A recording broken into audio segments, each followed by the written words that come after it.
And welcome back to the Renaissance Room podcast. And in today's episode, we're just going to be talking about some real stuff. I hope you guys don't mind the air conditioner in the back. I'm not going to put I'm not going to put any, pardon me. It's me. I'm drinking some kombucha right now. It is almost 5 a.m. I'm well rested. Slept a lot, so I'm feeling pretty good. And honestly, it's so crazy waking up at 4 a.m. because I just think that 4 is just weird. Like, I feel like I would rather wake up at 5 in the morning versus like 4 a.m, unless it's like a flight or whatever.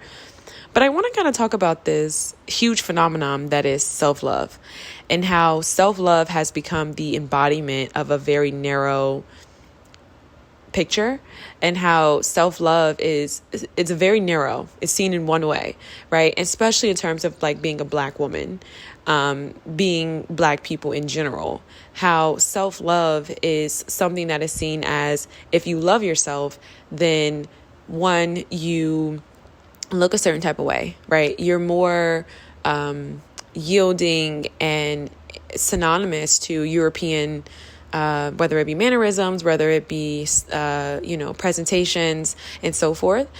And it's just so crazy really to kind of see the destruction of our community and the destruction of our culture. I think that what is very evident is that when it comes to being Black, being a Black person, being Black people, we were put in ghettos, systemically, and we were put in ghettos structurally, and we were put in ghettos intentionally. And what we did within those communities and how we really made something of ourselves within those communities, because we are such a resilient people. And just to kind of see the same people put us in these ghettos and then come into the ghettos and put their hands in it and still take what it is that we've built, even though it was so little, and go off and profit in that. I mean, seeing the white woman sit on Instagram, on Twitter, and braid Black girls' hair, and to see this be so commendable, to see white women adapting certain futurisms, right? This desire, this huge phenomenon, this huge desire for having a Black woman's features, right? Which is stereotypical in a sense, but like it's this really, really round bottom, this very plump bottom, right? To see white women be so intentional in their pursuit of a Black man, right? Having Black men, and just seeing them really come and like pull their hands and put their hands in literally everything that we've ever built is like, it's modern day bombings, right? So we are aware of all the ways in which, Black people have been stifled in this country, all the ways in which this country has been so unfair to Black people in our plight, all the ways in which every time we've ever really built something for ourselves in regards to any Black successful community, any Black successful town, right? Black Wall Street, I know that's a very common one. And just to really see how white people will come and destroy that, before, because of the time, because of the media, because of how everything was at the time, it was very easy for white people to come into these communities and simply bomb, kill, loot, shoot up and do all these things and really be these ravaging criminals, right? And so fast forward today, it's done in a very slight kind of like way. And I think one of the things that's very interesting in regards to African American literature, especially as it relates to Europeanism, is how white people are so very much aware of everything that has happened to us. They are so aware of everything that they have put us through. They are so aware of who we are, what we've gone through. They know the good, the bad, the ugly. They know the resilience. They know the excellence that breathes within us. They are understanding of the Holy Spirit that resides within most Black people, and how it is that spirit that really allows us to have our way of life in this country, right? That just does nothing but takes from us, that bleeds us dry and gives us absolutely nothing. I can't tell you how many times I've been on jobs where I've been wrongfully discriminated against and terminated. Just recently at a part-time job, I was working, my manager came up to me, and I don't even know if she's even a manager, right? Because when you work in places where it's very cliquey, kind of like, and you have a lot of white women who know each other from such and such, or just in these environments, typically with white people, they have this very strong allegiance, which is actually admirable. But within these environments, they have this very strong allegiance. And the woman came over to me. She spoke to me before. And I remember I asked her, she had something. I said, hey, could you set this here? She said, no, could you actually go put it over there? I was completely fine with that.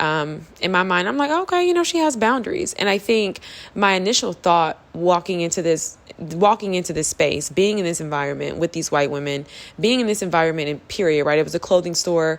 I felt like it had this heartthrob that was like a beating femininity, right? Whatever that even means. I guess I can even, just looking back, it's like, I think at the time, and even still today, this is why it's really good to kind of sit and unpack this. But at the time I was like, wow, this place just really embodies this feminine energy. It's just women in here, we're working, right? You see the movements, you see all the ways in which Black women have intentionally been super inclusive, super accepting, super forgiving, you know what I mean? And all the ways in which white women show up and really participate in our destruction, right? We have been completely forgiving in all these different ways. And so I'm working at this job. I'm like, wow, this place just really embodies feminine energy. Like, I just feel like, I'm here, I'm amongst women. It's all women. Like, we are just, moving. We really do such a good job working together. I'm feeling like, you know what I mean? Like, this is such a cool place to land, right? I love working here. Like I said, it was a part-time job. I love fashion. I just felt like it was just like such a great, you know what I mean? It was just such a great, it was a great place. You know what I mean? I'm a part of this, right? The world is moving towards multiculturalism. It's moving towards inclusivity. People are aware of the injustice. Like, here we are working together. I never thought I'd see the day. And on this one particular day, she came in, and this is so crazy because I remember this was the morning when I was so prayed up. I mean, I sat in my car prior to work, just giving God so much grace. I felt his presence on me that day. I had bought a mug recently at the time, and it just was like full of butterflies, and it just, you know what I mean? And not butterflies, I'm sorry, I'm thinking of the mug I bought today. That's why I said butterflies, but it was just a mug, and it was filled with affirmations, and it said, God loves me, God, just all these really beautiful things. And I get to work, there's 3 girls. One, like I said, the one that I spoke to initially, who I spoke to her, she said, oh, you can't set it here, put it there. I was like, oh, it's fine. She has boundaries. I respect that. Because at the time I was working on getting my own backbone. I was working on really coming out of a space in my life where I just had really dealt with some pretty low lows. And I had felt like I had dealt with some people who just were not so favorable, you know what I mean? And they didn't treat me kindly. So I just think I was like, okay, that's, okay, fine. I'll put it over here. It's no problem. But looking back on that interaction, especially as I'm getting ready to tell you how God revealed certain things, but how it all really panned out, I realized that, like, in that moment, she was really being nasty. But I gave her the benefit of the doubt, because that's kind of what happens when you shift your mindset and you tell yourself, you know what, I'm not going to look at race. I'm not going to make everything about racism. I'm not going to, constantly pull the race card every time someone treats me a certain type of way, because you don't want to believe it. Because if you really sit and understand how everything is about race, and you sit and understand how the majority of the treatment, like if someone treats you kind as a Black person, as a Black woman, it's almost like they go so above and beyond, right? They go so above and beyond to treat you with such kindness because they know that it's been withheld from you. And it's really kind of like a psychological thing where it's like you get treated like crap 90% of the time. So it's like, if you have that 10%, that just really shifts everything for you. You know what I mean? And you really kind of start to feel like, oh, you can like let your hair down. You feel like you can breathe, because it's like, for the first time, I get to be treated like a decent human being. Fast forward, this one particular day, I'm telling you, I'm coming into work. I'm feeling like I'm dripped in the Holy Spirit. I'm just feeling very good. I'm very prayed up. I'm very grateful. I'm thinking I'm going to have a good day. I was only there for a few hours. I get there. My manager's like, hey, we're not going to be busy today, yada, yada. You probably get sent home soon. I'm like, okay, cool. No big deal. And just thinking about how, I'm working and they're like, okay, I just need you to clean up some things around the store. We're just dusting or whatever. I'm like, okay, cool. It's retail. Still got the Holy Spirit. I'm doing my job with so much pride and dignity. And I'm telling myself, like, you know what? I love being a part of the team. I'm such a great team player. Like, I'm affirming myself. Like, I'm like, wow, I'm just such a great team player. Like, I really, you know what I mean? Like, I don't really want to be doing this, but I'm coming in. I'm doing this work. It's fine. I don't mind cleaning. Like, this is very therapeutic for me. Always has been, right? And then she comes and she says, well, can you come and clean the office? And, at first I was like, I'm not a manager. I've never been in this office. I only work here maybe like once or twice a week on the weekends. So, it was kind of like, well, why do you want me to come clean the office? Because I'm like, I'm never really here. Like, that just felt like that was just kind of weird because being that I'm not here, I'm not a manager. I don't ever really go in this space. Like, I thought that was odd, but I'm like, okay, you know what? Team player, positive mindset. I said, okay. I get in the office. As I'm cleaning the office, I realized that it was not something that was done routinely, right? This was not really a part of the standard opening and closing procedures. This was just a very nasty kind of like thing to do. You know what I mean? Because as I'm cleaning the office, I'm realizing like this hasn't been cleaned in, it looks like since the beginning of time. So I'm like, okay, that was odd. At this point, I'm actually feeling kind of humiliated. I'm feeling a little embarrassed at my compliance. I'm feeling a little embarrassed at my obedience. You know what I mean? And it makes me cringe because I even say obedience and I think about Christ-like, and I can see where a lot of people try to say things like, oh, Christians, Black Christians, religions, and so forth. And I hate to even use that word in this context, but I'm more so like, I'm embarrassed by my sense of allegiance to these white women. You see what I'm saying? Like, in the way they just tried to play me, in the way in which they just kind of went about this. But I say, you know what? Put it aside, because this is what you do. You know what I mean? This is what you do when you're typically outnumbered, right? When you're outnumbered in these white spaces, you typically just put it aside. So I'm like, okay, cool, whatever, let it, just roll off. I'll go on about my day, finish cleaning up a few more areas within the retail store. Get ready to put some things away. You know what I mean? I'm almost finished at this point. I'm typically browsing through, looking at, the merchandise. You switch things out. If you work in retail, then that is very often when they are getting new merchandise and so forth. And this is what I always do. My store manager, my general manager, she always encourages it, right? Get to know the products, so forth, whatever. Mind you, I'm in my mind. First of all, this is something I always do. She's seen me do it. My store manager, she's been approval. It's been fine. Or so I thought, right? So this girl who I spoke about initially, right? This girl who I realized that, I thought she was, like, oh, I'm looking at her, like, oh, she has boundaries. It's fine. I'll put it over here or whatever. She storms out of nowhere and she's like, when you're here, you need to be working. And she's like, and I'm looking at her like, who are you talking to? And at this point, I'm really taken back. So I put the things away. She walks away. I'm just looking at her. You know what I mean? I'm giving her the most, like, you know what I mean? And I'm like, okay, it's very clear she's having a bad day. Right. And so I talked to my manager. I said, hey, I don't really appreciate the way she just came at me. Like, I don't know what's up with her. My manager says, oh, it's fine. She's just probably upset or, just stressed out. She's getting ready to go on vacation. And so then she goes to say, well, you can just run this last little errand and then you can just go home. Mind you, at this point, I've only been at work for 30 minutes. Right. So I'm kind of taken back at this point. And so when the errand that she had gave me to do was already taken care of, she then says, okay, yeah, you just go ahead and get your stuff and clock out. Mind you, I wasn't even supposed to work. I picked up to work those extra days so I can work the extra hours. So as I'm, at this point, I see the injustice. I see how they just played me and I'm feeling very disrespected at this point. The other manager, so I just mentioned there was 3 white girls. The other manager, she, what is it about her? She's just very nasty. Me and her, we've had our run-ins. She's tried to talk to me like real crazy, like coming at me. And here's the thing. I'm an OG, okay? So I'm a little bit older. And I've worked in retail before. I've done this. I mean, I could do this with my eyes closed. You know what I mean? Like, this is nothing.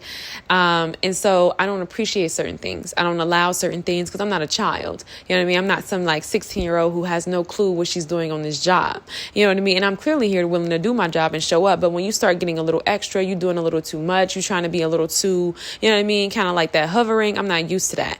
And I don't roll like that. And I think in retail, that's not how you go about that. And I also think too, one thing I've just noticed with young white managers in general, it really kind of affirms their godlike complex where they think that they are at the top of the hierarchy and that they have the right to treat people and like, you know what I mean? Like it gives them this false sense of power.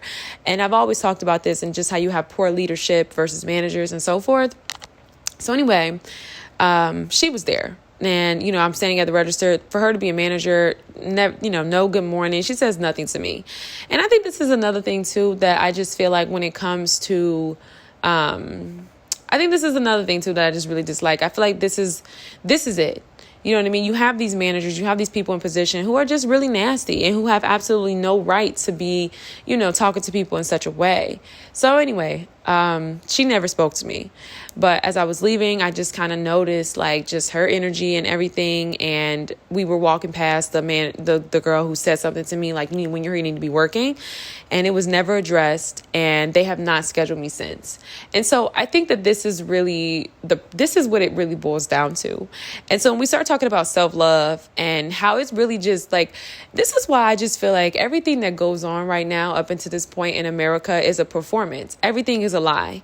Like, you have the podcast, you have all these quote unquote critical thinkers who say things like question everything. They don't question anything, quite frankly. Because if you really sit and think about and you really sit and question certain things and you really sit and pander on the treatment, on the inequality that is so blatant in your face, on the racial discrimination that is so blatant in your face, we think that we really look at people. This is so funny, but we really sit and we look at people, Black people specifically, Black women, Black men, and we think that they're lazy. We think that, they don't start the business or they don't do the thing or they don't whatever because they don't want to do it, right? We think that, they don't have, you know what I mean? They're just not making use of their time. You listen to so many life coaches and so many people who just try to fill you up. It's a beautiful industry. I'm so here for, just having the opportunity to just really sit and uplift people. I love it. That's what I do on this podcast, but that's not the real world. You know what I mean? People do that because they know that in this world, as a Black person, you need psychological comforting. Because when you sit and really think about all the ways in which we're treated and how we are discarded and treated like dust, but at moment notice, you find yourself everywhere. Ain't that crazy?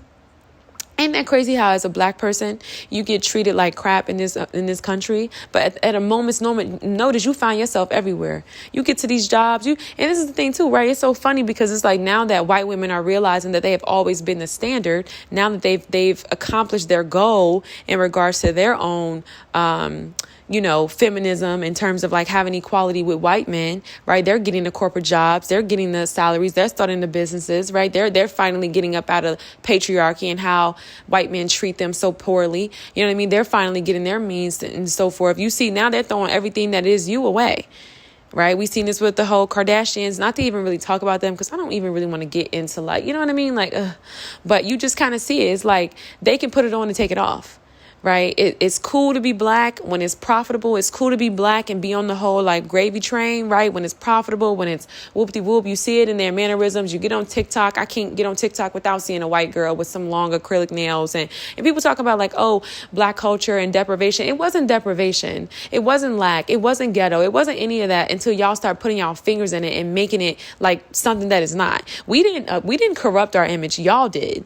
It's when y'all started doing the appropriating. You see all these white gay men sitting on TikTok. Girl, I'm not trying to do all the extra. It's the emulation that created that very negative image of us. That was never us because we knew how to turn it on and off. We knew how to code switch. And it wasn't even a matter of turning anything on and off. We were just simply being real. We were being ourselves within our culture. We wasn't measuring ourselves to white standards and European standards.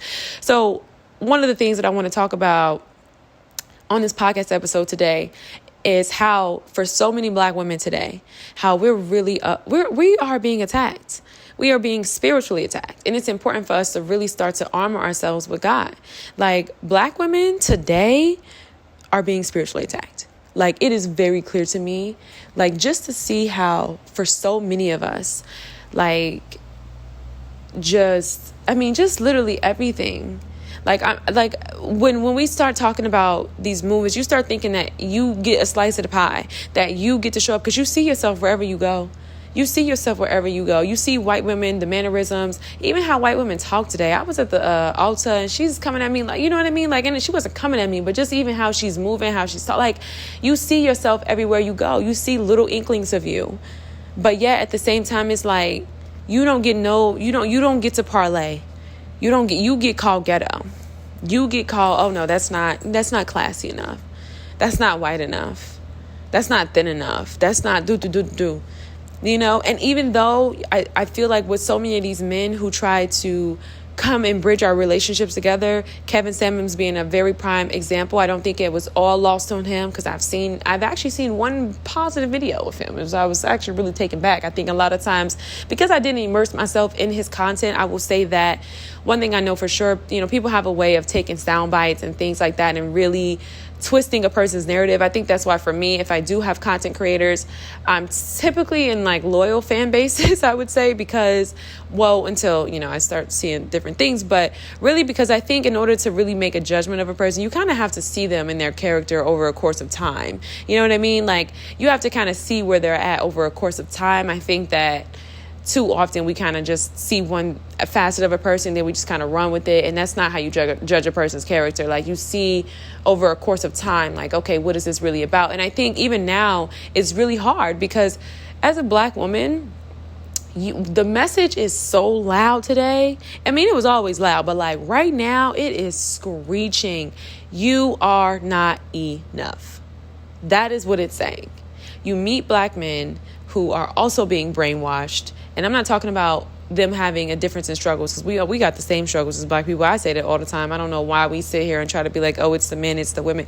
We are in the same pot. And I think the moment that we can get on the same board and get on the same boat and like realize that we're in this together, because we're the only people who are treated as dust and as nothing, you know what I mean, in this country, then we can like really kind of like come together. But I just definitely think overall, like, it was just so clear to me. Like, I think for so many of us, it's hard to love yourself, you know, because loving yourself means if you love yourself, you look like this.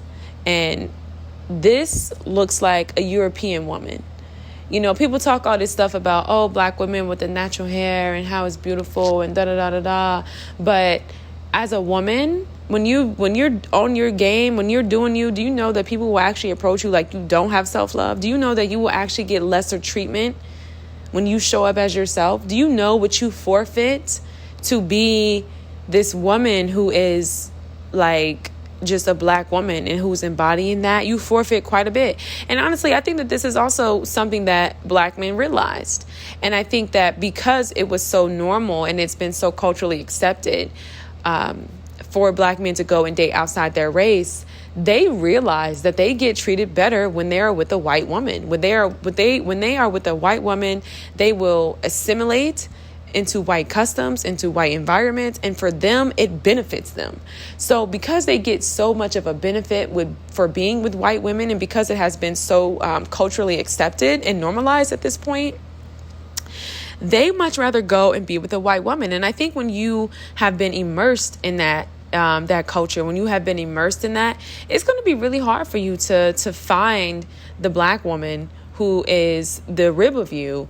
It's going to be really hard for you to find her attractive. It's going to be really hard for you to want to mate with her. And when you have all these negative messages around her, so many of the negative messages that of Black women don't come from us. They don't come from the way in which we show up and how we treat ourselves or how we show up.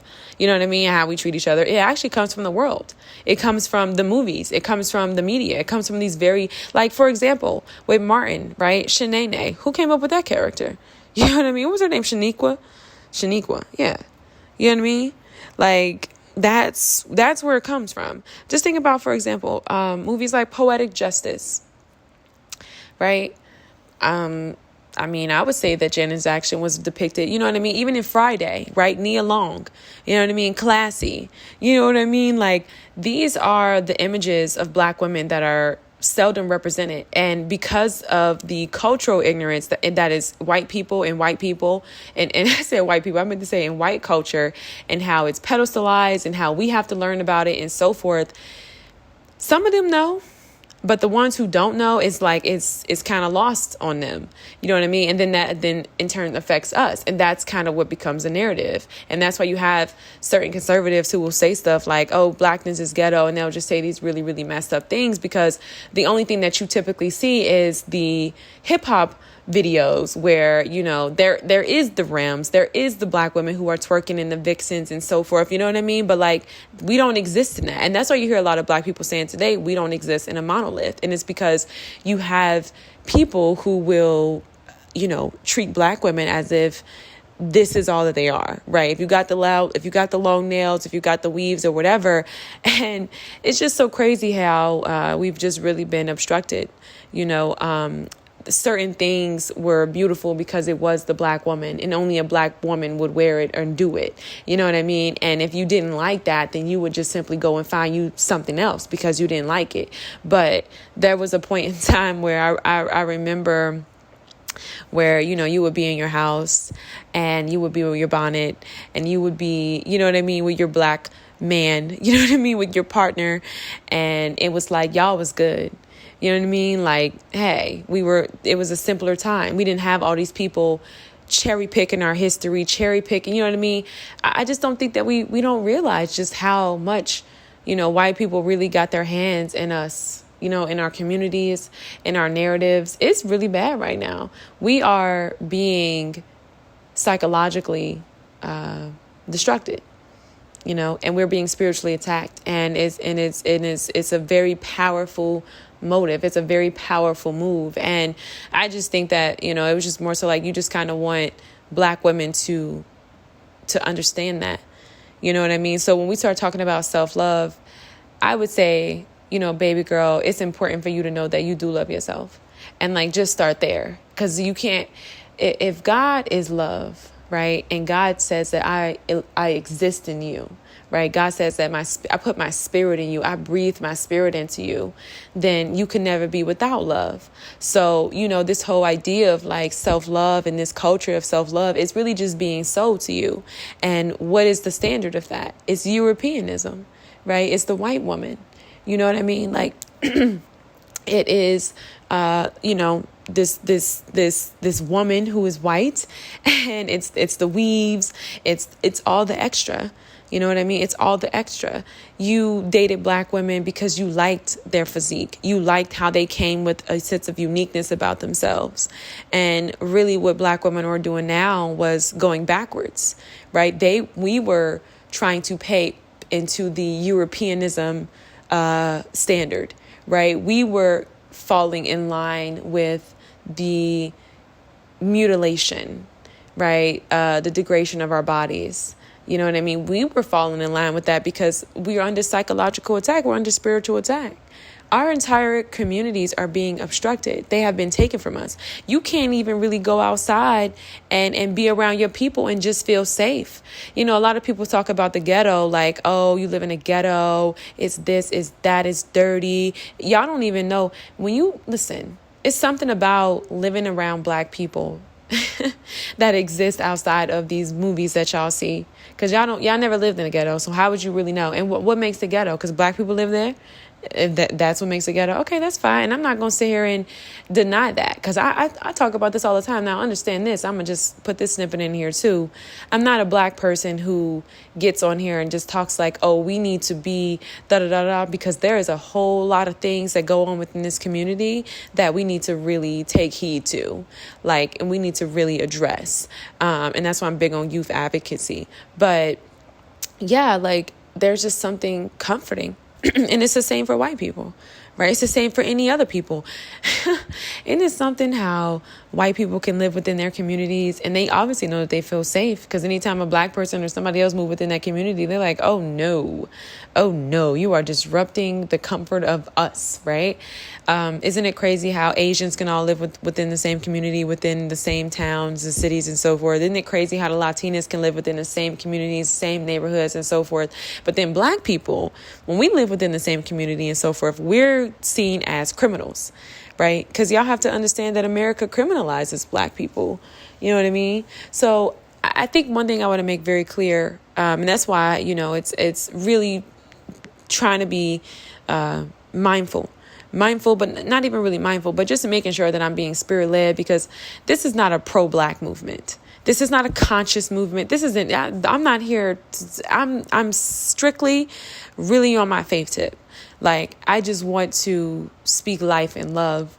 You know what I mean? And I want to speak truth, and I want to speak the truth in love, because right now we're down bad, and it's a really, really sad thing. And I don't think we're realizing it. And then I think for so many people, by the grace of God, if you made it out, and I mean made it out, mean like you started your business a few years ago, you hit it where there was opportunity then versus now, because the barriers of entry were getting higher, right? It was getting a lot harder to really jump over that mark as a Black person. That's why you see so much of the assimilation in regards to whiteness and white women, because it was getting harder for us to jump over that barrier of opportunity and really try to collect the same levels of opportunity and equality. That was getting hard for us. You know, we'll be used for the media, for companies to kind of not have to hear our voices. You know, that's why when you see things and they talk about like your voice being powerful, and, you know, I've wanted to delete this podcast and I've just kept it, because every time I tried to delete it, me not really being sure, you know, not really knowing, me, you know, I just really felt like it was something I had to do. You know, me dropping out of college, and because honestly, I knew the end goal. My professor told me that, hey, you know, you're going to either work for a company, a news company. And he just was saying like, you know, but ultimately, you know, you're going to have to stop talking about certain things. You know, he was like, you're not going to be able to talk about, you know, sad things and da, da, da, da, da. And for me, that seemed like I just couldn't do that.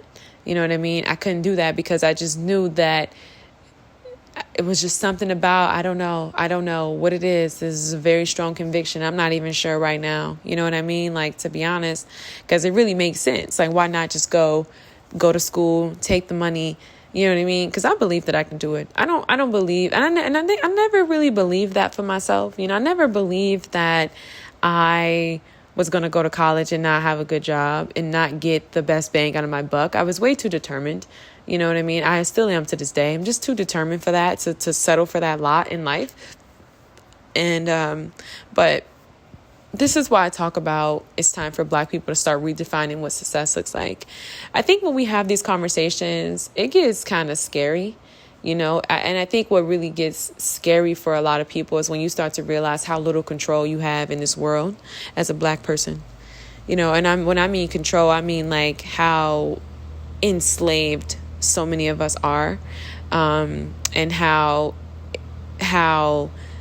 when you start to realize like, you don't really have much say, like economically, you know what I mean? Like economically, you don't really have any control in that sense. You know what I mean? That feels kind of scary.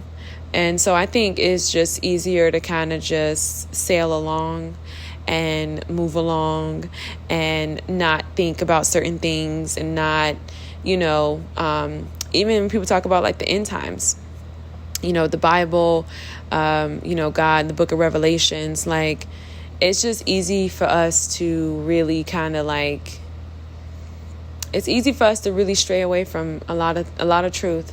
You know, that's why you see so many people now, and they're traveling and they're doing all these things. It's not to create a better life for themselves. You know, it's not to possibly get out of this country.